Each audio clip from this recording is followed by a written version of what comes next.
Basta mga kaibigan, mga ka-vlog, narito tayo ngayon sa Taal Lake, ang isa sa pinakamagandang lawa sa Pilipinas na matatagpuan sa lalawigan ng Batangas. Kilala ito hindi lang sa malapretong tanawin, kundi sa kanyang volcano within a lake within a volcano. Ang sikat na Taal Volcano, isa sa pinakamatandang aktibong bulkan sa buong mundo. Imagine natin, habang nagbabangka tayo sa malinaw na tubig ng lawa, makikita natin ang bulkan sa gitna ng parang hiyas na nakalutang. Pwede nating akyatin ang crater nito para masdan ang kamanghamanghang lawa, ang lawa sa loob ng bulkan, parang nature's masterpiece. Pero hindi lang adventure ang alok ng Taal Lake, dito rin matatagpuan ang endemic na isda tulad ng tawilis at maliputo na talagang dapat ninyong tikman ang pag nagawi kayo dito sa karinderyang malalapit. Huwag kalimutan, habang nag-enjoy tayo sa ganda ng kalikasan, ingatan natin ito, laging sumunod sa mga patakaran at mag-check muna ng updates bago bumisita dahil active pa rin ang Taal Volcano. Gusto niyo bang maranasan to, mga kaibigan? Ito ay isang lugar kung saan ang kasaysayan, kalikasan at kultura ay nagtatagpo. Mga ka-vlog, dinala ko kayo sa isang luntiang paraiso, ang Green Cliff at Mountain. Isang lugar na puno ng kasiglahan, sariwang hangin at mga tanawing tila hinugot sa pelikula.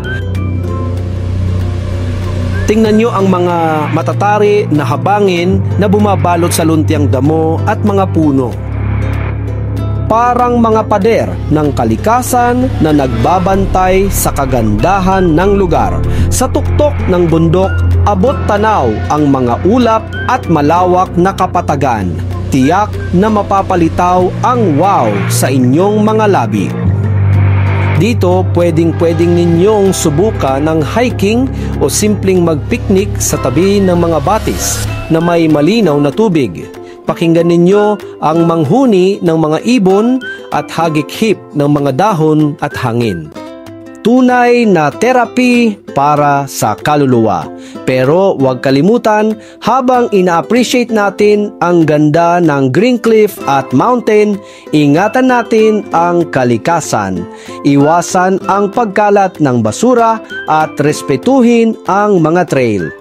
Ang bawat hakbang natin dito ay dapat alay sa pagre-reserba ng kagandahan nito para sa susunod na henerasyon.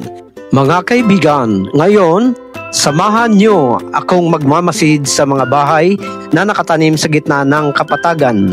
Ang mga simpleng tahanan ng mga komunidad na nagkasalamuhan natin sa ating paglalakbay. Tingnan nyo ang mga bahay at modernong tahanan na nakakalat sa malawak na kapatagan. Yung tipong pagmulat mo sa umaga, abot tanaw mo ang bukirin, mga puno at ulap na parang kumakandong sa mga tirahan. Ang ganda ng contrast. Ang mga tradisyonal na bahay na yari ng kawayan at nipa, kasabay sa mga bagong disenyong bahay na sumailalim at sumasalamin sa pag-unlad, pero nananatiling nakakonekta sa kalikasan. Sa bawat bahay, may kwento ng pamilyang masipag, mga magsasakang nag-aalaga ng palayan, mga hardinero o mga manggagawang nagbibigay buhay sa kapatagan. Mapapansin natin na ang mga maliliit na bakuran na puno ng gulay, alagang hayop at mga tambayan, lugar kung saan nagkukwentuhan ang mga kapitbahay dito. Ramdam mo na tunay na community spirit, simple, masaya at puno ng pagmamalasakit sa bawat isa. Pero higit sa lahat, ang mga bahay na sa kapatagan ay simbolo ng resilience. Kahit anong init o ulan o lamig, nakakatayo silang matatag, kasabay ang tibay ng mga taong naninirahan dito. Pag-usapan naman natin ang mga kalsada dito. Ang mga daang nag-uugnay sa atin sa bawat sulok ng ating bayan, sa bawat kwento at sa bawat paglalakbay. Mula sa maluluwang na mga highway na parang ribbon na gumagabay sa mga sasakyan hanggang sa mga makikitid na daan sa mga kabundukan na puno ng hamon at adventure. Bawat kanto, bawat liko, bawat dalang sorpresa tulad ng mga tanawing nakakamangha, mga lokal na tindahan na nag-aalok ng mga masasarap na street food o simpleng ngiti ng mga taong nakakasalamuhan natin sa biyahe. Dito sa bansa nating Pilipinas, ang mga kalsada ay hindi lang daan, ito ay buhay. Dito nagtatagpo ang mga biyahero, negosyante, magsasaka at mga turista. Dito rin natin makikita ang puso ng komunidad, ang mga jeepney at tricycle na palaging puno, ang mga magkakapitbahay na nagkwentuhan sa gilid ng daan at ang mga batang masayang tumatakbo sa mga iskinita. Pero hindi laging madali ang daan. May mga kalsadang puno ng lubak, traffic o hamon ng panahon. Pero gaya ng mga Pilipino, ang mga daan ay matatag. Ito ay simbolo ng pag-usad, pag-asa at determinasyong makarating sa paroroonan. Kahit gaano kahirap ang paglalakbay. Kaya mga kaibigan, sa susunod na pagmamaneho o paglalakad, isipin natin na ang bawat kalsada isang kwentong naghihintay matuklasan. Sama-sama nating tahakin ang mga daan ng Pilipinas. Huwag kalimutan mag-ingat sa susunod na mga traffic rules, sa respetuhin ang bawat biyahero. Mga kaibigan, balikan natin ang makasaysayang kwento ng Tagaytay. Ang lungsod na may likas na kagandahan at masalimuot na pinagmulan. At ang kanyang alamat ng pangalan, ayon sa alamat, ang pangalang Tagaytay ay nagmula sa salitang taga, itay, or putulin mo itay. Noong unang panahon, may ama't anak na nakipagsapalaran sa pagpangaso ng baboy ramo. Nang salakayin ng hayop ang matanda, sumigaw ang anak, taga, itay. Ang sigaw na ito ay kumalat sa mga tambak na naging usap-usapan ng mga tao. Sa paglipas ng panahon, ang lugar ay nang pinangyarihan nito ay tinawag na Tagaytay. Noong panahon ng Rebolusyon, naging kanlungan ang mga kagubatan ng Tagaytay para sa mga katipunerong nagtatago mula sa mga Espanyol. Dito rin nabuo ang salitang Mananagaytay, ang pagtawid sa mga talampas na naging simbolo ng kanilang paglaban. Noong 1945, ang Tagaytay ay naging estratehikong lokasyon para sa mga sundalong Amerikano. Dito ibinagsak ang ika-11 Airborne Division, ang mga supply at mga tauhan bago tuluyang palayain ang Maynila mula sa mga Hapones. Isang marker na itinayo sa may silang Kanluban na Sugbo Road bilang pagunita sa pangyayaring ito. Noong Hunyo 21, 1938, formal na naging chartered city ang Tagaytay sa pamamagitan ng Commonwealth Act No. 338 na pinirmahan ni Pangulong Manuel L. Quezon. Ang batas na ito ay sinulong ni Congressman Juaniano Montano na nagnanais mabigyang pansin ang potensyal ng lugar bilang puok turista. Ngayon, talakayin natin ang mga makabagong gusali sa Tagaytay at kung paano sumabay ang lungsod sa pagunlad na hindi nakalimutan ng kanyang likas na kagandahan. Tingnan nyo ang mga condominiums, hotel towers at commercial centers na unti-unting sumisibol sa lungsod. Ang dating payak na tanawin ng mga puno at bukid ngayon ay may mga kasamang mga modernong istruktura na nagbibigay ng luxury living at may maraming oportunidad at turismo at negosyo. Halimbawa, ang One Tagaytay Place at SMDC Highland Resorts, hindi lang sila gusali, kundi simbolo ng pag-angat ng ekonomiya ng lugar. Pero huwag isipin na nawala ang soul ng Tagaytay. Sa likod ng skyscraper, nananatiling buhay ang mga open parks, eco trails, at mga cafe na may breathtaking view ng Taal Volcano. Sinisikap ng lokal na pamahalaan na balansihin ang urban development at pangangalaga sa kalikasan. Ang motto nila, progress will respect to nature. Dahil sa pag-unlad, dumami ang trabaho, turista at serbisyo. Pero may hamon dito. Kailangan pangalagaan ang kapaligiran laban sa polusyon at overconstruction. Dapat maging responsable ang lahat ng mga developer, mga turista at mga residente. Ang Tagaytay ay patunay na posible ang pag-unlad ng hindi nasisira ang identity nito bilang crown jewel of the South. Gusto niyo makita ang moderno at ang tradisyonal na Tagaytay? Bisitahin ang lungsod na ito. Isa sa binisita namin dito sa Tagaytay ay ang Bulalo Point. Ibabahagi ko ang isang must-try experience dito sa Tagaytay. Ang Bulalo Point, isa ito sa pinakasikat na tambayan ng mga turista at lokal na gustong humigop ng mainit, masustansya at soul-warming na bulalo habang nilalamig sa klima ng lungsod. Isipin natin ang malalaking palayok na puno ng sabaw ng ginto. Yung tipong may tender ng beef shank, buto-buto na may marrow, gulay at mga pampalasang nagpapainit sa puso't tiyan. Ang sarap maghugas ng kamay, humigop ng sabaw, at sumipsip ng katas mula sa buto habang nakatingin sa magandang tanawin ng Tagaytay. Pero hindi lang bulalo ang alok dito. Mayroon silang sariwang inihaw at liempo, crispy fried tawilis at mga kakanin na para mas kumpletuhin ang food trip nyo. At syempre, ang ambience, relaxed at family-friendly. Perfecto para sa bonding kasama ang pamilya o barkada. Pero huwag kalimutan, mga kaibigan, habang nag-i-enjoy tayo sa sarap ng Bulalo Point, suportahan natin ang lokal na negosyo na iangat ang kapaligiran. Iwasan ang pagkalat ng mga basura at mag-iwan ng mga ngiti dito. Gusto mo bang tikman ang ultimate comfort food ng Tagaytay? Puntahan ang mga Bulalo Point kung saan ang init ng sabaw ay katumbas ng init ng pagtanggap ng mga taga rito. Ang Bulalo Point ay matatagpuan sa Tagaytay City, Cavite. Narito ang mga lokasyon. Bulalo Point, Turo-Turo Grill, Tagaytay, Nasugbu Highway, Tagaytay City, 4120 Cavite.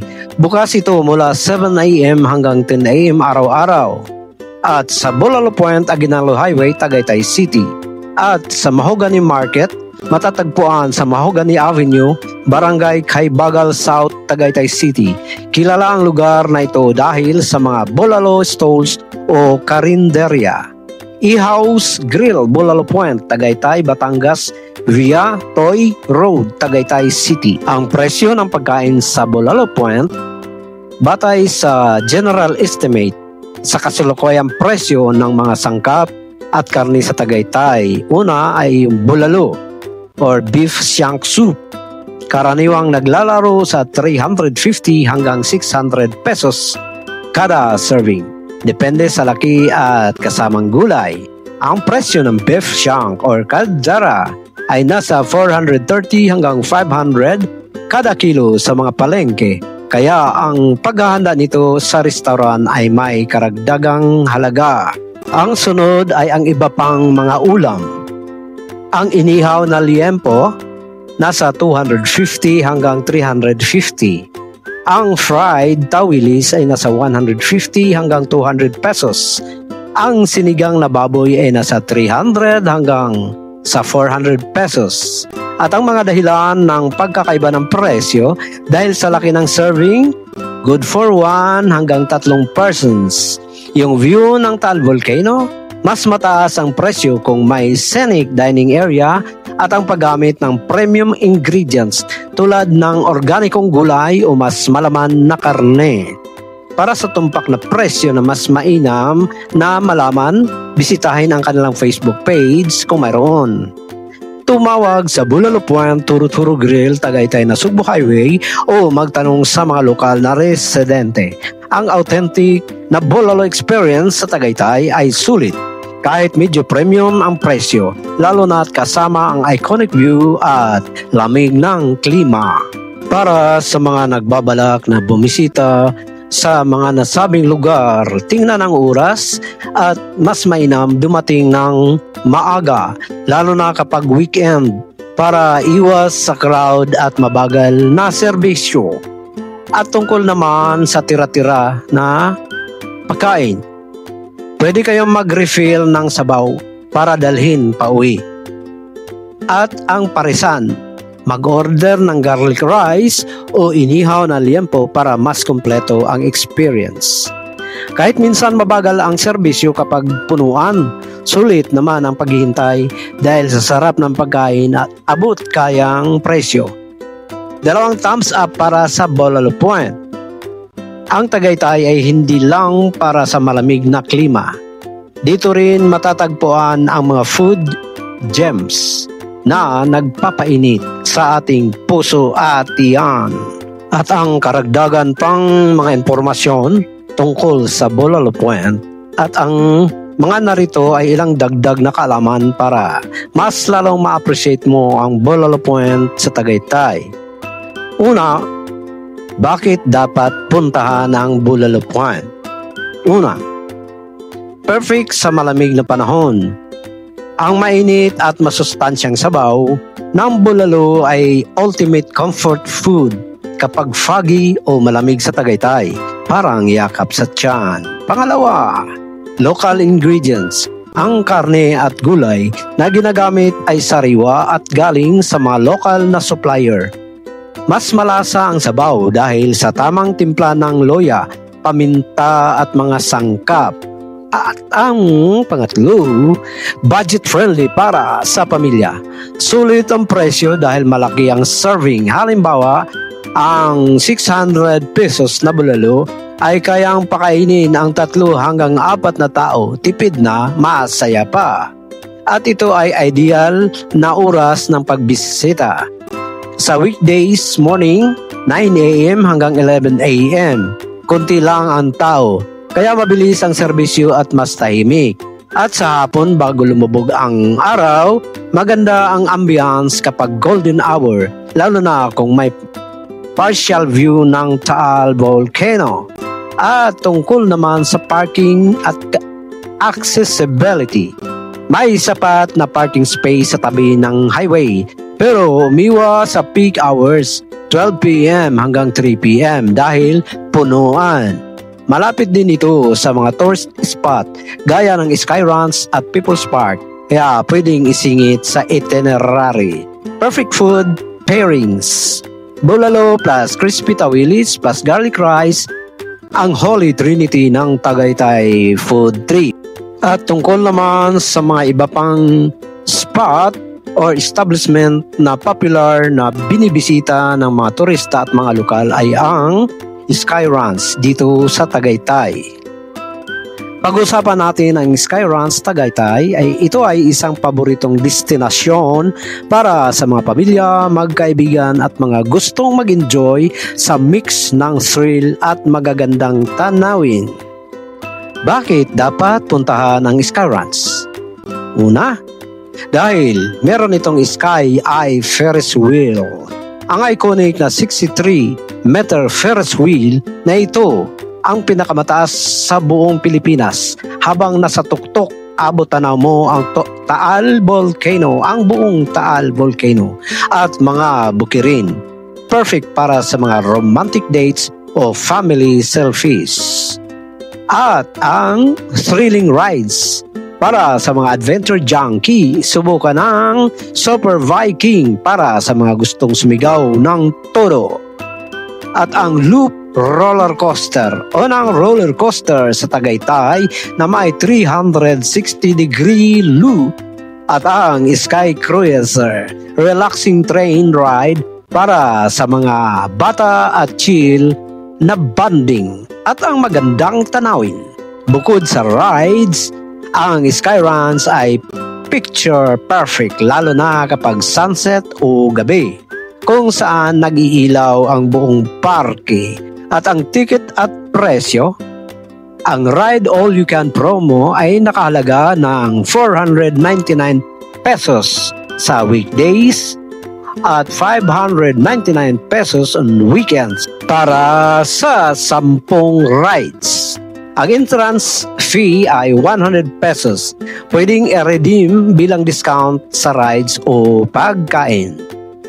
Mas mura kapag bumili online o mag-abang ng promo sa official website nila.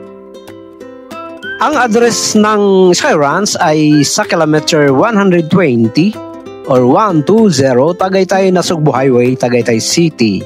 At ang kanilang operating hours ay 10 a.m. hanggang 10 p.m. araw-araw.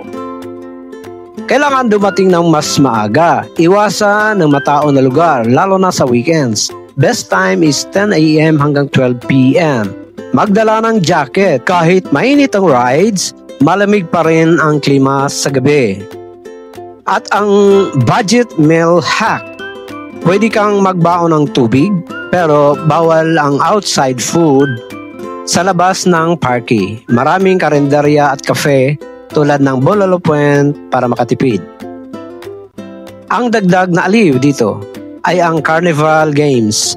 Manalo ng stuffed toys sa mga laro.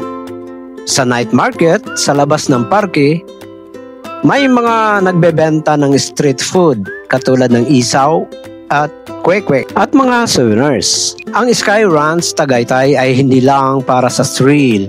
Dito rin nabubuo ang mga alaalang pampamilya at pangbarkada. Tara at magpaikot-ikot tayo sa Ferris wheel at sabay-sabay nating humiyaw sa roller coaster. Huwag kalimutan, i-like, i-comment at subscribe para sa mas maraming adventure. At mga kaibigan, kapag kayo ay napagod na sa rides dito sa Skyruns, tambay muna sa picnic grounds habang nakikinig sa live bands. Relax lang at magpalipas ng moment. Mga kaibigan, kapag naririnig ang salitang Tagaytay, hindi mawawala sa isip natin ang himala ng kalikasan na nagpapairal dito. Ang mga tanawing parang galing sa postcard na nagpapahanga sa bawat bisita. Ang ikonikong tanawin ng Taal Volcano. Ang Taal Volcano ang pinakamaliit na aktibong bulkan sa mundo. Siya ay ang pambansang alamat ng Tagaytay. Sa tuktok ng mga view decks o mula sa mga cafe, abot-tanaw ang mga lawa at bulkan na tanawin na tila pintura ng may kapal.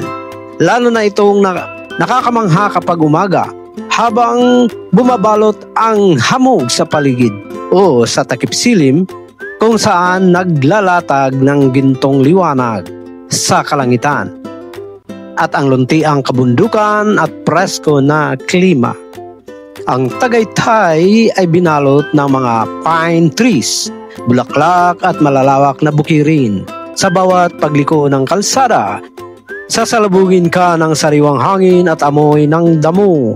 Tunay na therapy para sa mga pagod na isipan. Paborito ito ng mga naghahanap ng peaceful escape mula sa maingay na lungsod at ang dramatikong sunrise at sunset. Dito mo dapat palalampasin ang sunrise sa People's Park and the Sky o ang sunset sa Tagaytay Reeds. Sa mga sandaling ito, nagtutunog ang kulay pula, kahel at lavender sa kalangitan na ginagawang magical ang bawat selfie o video. At ang mga secret spots para sa nature lovers. Ang Sonia's Garden para sa mga gustong magpakaligaya sa mga bulaklak at organic na halaman. At ang Kalarwiga Church, tahimik na lugar na may panoramic view ng kabundukan. At ang Twin Lakes, mga kapihan at vineyards na may insta-worthy na backdrop sa mga burol. Magdala ng light jacket para hindi maistorbo ng lamig ang pagkuha ng shots. Gamitin ang golden hour or 30 minutes pagkatapos ng sunrise o bago ang sunset. Para sa pinakamagandang ilaw, humanap ng unique angel. Halimbawa, kung ang Taal Volcano mula sa likod ng mga sanga ng puno. Ang Tagaytay ay higit sa isang destinasyon. Isa itong pagpupugay sa ganda ng Pilipinas. Dito nakikita natin kung gaano kapayapa at kayaman ang ating bansa. Mga kaibigan, puntahan natin ang mga lugar na ito at sariwain ang pagmamahal sa ating likas na yaman. Huwag kalimutang magtapon ng basura sa tamang lagayan. Pangangalagaan natin ang kagandahan ng Tagaytay para sa susunod na henerasyon. Mga kaibigan, ang Tagaytay ay ang tinatawag na ang perlas ng Timog Luzon. Ang pinagsamang ganda ng kalikasan at kultura at modernidad. Walang duda, ang Tagaytay ang sagot. Narito ang mas maraming dahilan kung bakit ito dapat nasa bucket list ninyo. Ang mga hidden gems na dapat tuklasin. People's Park in the Sky, dating Palace in the Sky ni Marcos. Ngayon ay isang abandoned structure na may 360-degree view ng Taal Lake, Batangas at Laguna.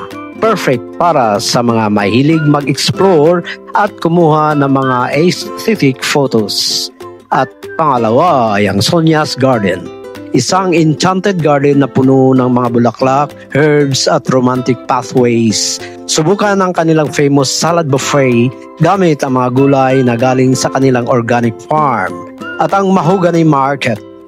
Hindi lang para sa bulalo, dito mabibili ang mga sariwang gulay, prutas at pasalubong tulad ng ube, jam, lengua de gato at kesong puti. At ang pangapat, ang Paradiso. Pet-friendly na zoo kung saan pwedeng nakaka-interact sa mga alpaca, fed ng rabbits, o magpa-picture na kasama ang mga bulaklak sa flower fields. Mga kakaibang pagkain na dapat subukan, ang Bag of Beans, kilala sa kanilang mile-high pies at homemade bread. Try their chocolate cake na may kasamang view ng garden at ang Josephine Restaurant overlooking ng Taal Volcano. Sikat na crispy tawilis platter at sinigang na hipon at ang Ameras buko tart, malutong na pastry na puno ng sweet na buko filling, perfect pasalubong. At ang mga aktibidad para sa lahat ay ang kasama dito ang horseback riding sa Tagaytay Equestrian Park. Pwedeng mag-aral, magkabayo o mag-relax sa paligid. At ang strawberry picking sa Strawberry Farm Tagaytay, pwedeng kang mamitas ng sariwang prisas or strawberry depende sa season. At ang cafe hopping, explore ang mga insta-worthy cafes tulad ng Cafe de Vuela, Yellow Cup o Coffee ng Project or Coffee Project na may mga unique themes. Ang pinakamagandang panahon para bumisita ay panahon or sa buwan ng December hanggang February. Sobrang lamig at foggy. Perpekto para sa mga gustong mag-jacket at mag-coffee. At sa summer, mula March hanggang May, umiwas sa weekends dahil sa crowd. Pero maganda ang view ng Taal Volcano. At ang habagat season, mula June hanggang September. Maulan, pero mas mura ang mga hotel at tahimik ang lugar. At ang tanong, paano ba pumunta sa Tagaytay? Pag ikaw ay galing sa Kamaynilaan, 1.5 hanggang 2 hours, no? Isang oras kalahati hanggang 2 oras by car via SLEX or Cavitex. Pwede ring sumakay ng bus DLTV, Jackliner, sa Pasay o sa Buendia. Ang commuter hack na pwedeng gawin ay mag-rent ng van kung grupo kayo. Mas tipid at convenient. Paano magiging responsible tourist? Kailangan malaman din natin ang ganitong mga bagay kahit sa isip natin ay ito ay isang maliit lang na bagay. Ngunit napakahalaga nito. Magdala ng sariling water bottle para iwas plastic waste. At sumunod sa designated parking areas, huwag mag-park sa gilid ng highway na nakakaabala. At suportahan ang mga lokal na produkto. Bumili ng souvenirs o pagkain mula sa mga small businesses. Ang Tagaytay ay hindi lang lugar para mag-relax. Dito rin natin matutuklasan ang yaman ng ating kultura at kalikasan. Kaya, mga kaibigan, sa susunod na biyahe natin, huwag lang dumaan. Dumalaw tayo ng may pagmamalasakit. Kapag nagawi kayo dito sa Tagaytay, subukang mag-unplug muna sa social media. Saksihan ang ganda nito gamit ang iyong sariling mga mata, hindi lang sa screen.